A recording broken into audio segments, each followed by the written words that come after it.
So abdominal aortic aneurysms are characterized by the progressive weakening of the aortic wall over time, leading to distension and bulging of the aorta in the abdomen.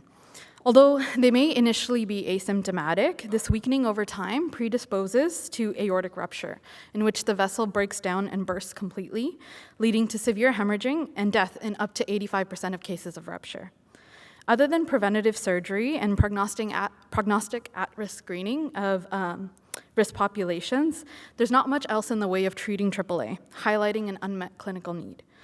Although there are many risk factors that contribute to AAA, cigarette smoke inhalation and atherosclerosis are highly correlated in aneurysm development. What we know is that cigarette smoke inhalation is actually the strongest environmental risk factor for developing AAA. And it's also been well documented that AAA frequently coexists with atherosclerosis, suggesting common pathogenic features in both diseases. So what we wanted to understand was, do these clinical risk factors interact to induce AAA? We then hypothesized that cigarette smoke exposure exacerbates the atherosclerotic process by promoting macrophage accumulation in lesions, which go on to mediate tissue damage and drive aneurysm formation. This is just a quick graphic overview of our experimental methods in which hypercholesterolemic polyprotein E deficient mice were started on a high-fat diet to induce atherosclerosis and also concomitantly exposed to cigarette smoke for a period of 4 months, after which the mice were euthanized and the aortas were harvested for downstream analyses. For today's talk, I'm really just going to focus on the histopathological analyses. So what we first observed was that cigarette smoke exposure increased the incidence of aneurysm in the ApoE knockout mice, whereas the room air controls did not develop aneurysm.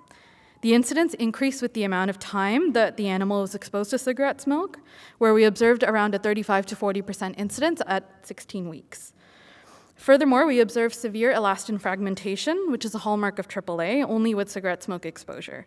And this is a representative image on the left of a cross-section of an aneurysm to show the elastin fragmentation. And on the right here, we have fragmentation scores quantified at 4, 8, and 12 weeks post-exposure, highlighting the severe fragmentation, which counts as a score of 3 or 4, which is multiple elastin breaks or complete rupture, only occurs in our cigarette smoke-exposed animals.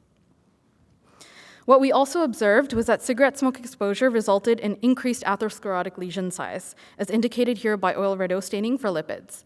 The first image here on the left is the on-fast staining, but then we also further quantified the atherosclerotic plaque burden by serially sectioning the abdominal aortas and staining with oil red O every 100 microns or so. And we observed that the cigarette smoke exposed animals that progress to aneurysm have an increased size of lesion compared to those that do not in the cigarette smokers and also, of course, the room airs. This is also the case for aortic rupture. So this is a representative image of a AAA that was collected from a necropsy of an animal that died due to an aortic rupture, where the large plaques overlay this area of a complete break in the aortic wall. And this is just consecutive sections of the same AAA where we can see the plaque embedded in the wall prior to the area of the rupture. So I've just sectioned every 10 microns and then skipped a few through the rupture, and then we can see it come back intact at the end. What this suggested to us was that the atherosclerotic lesion development, which is exacerbated after cigarette smoke exposure, is needed for the aneurysm formation. Even amongst the cigarette smoke exposed animals, only those with large lesions progress to an aneurysm. We then wanted to understand what the plaque macrophages were doing to contribute to aneurysm progression, as they've been previously described to have a role in damaging arterial tissue and an aneurysm. We saw by immunofluorescent CD68 staining that cigarette smoke exposure increased the accumulation of these macrophages in the atherosclerotic lesions. Again, on the left, I have on-fast staining, and also in our serial sections where I've also stained for oil red O and for the CD68 in the plaque. Importantly, we saw that these macrophages, of course, localized at the endothelium, but also at these sites of tissue injury, particularly where we had elastin fragmentation. And this co-localization was seen almost 100% of the time in cases of severe elastin fragmentation in our cigarette smoke-exposed animals. Again, on the left, we have the atheroprone ascending aorta, the lesser curvature, where we see these breaks, and of course, in the aneurysm as well. And when we get rid of these macrophages via small molecule inhibition of the CSF1 receptor, we see complete abrogation of aneurysm development, lesion size, and of course macrophage accumulation as well, which firmly establishes a role for lesional macrophages in cigarette smoke-induced aneurysm formation in hypercholesterolemic mice.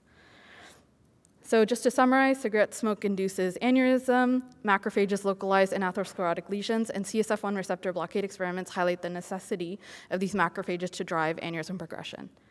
Thank you.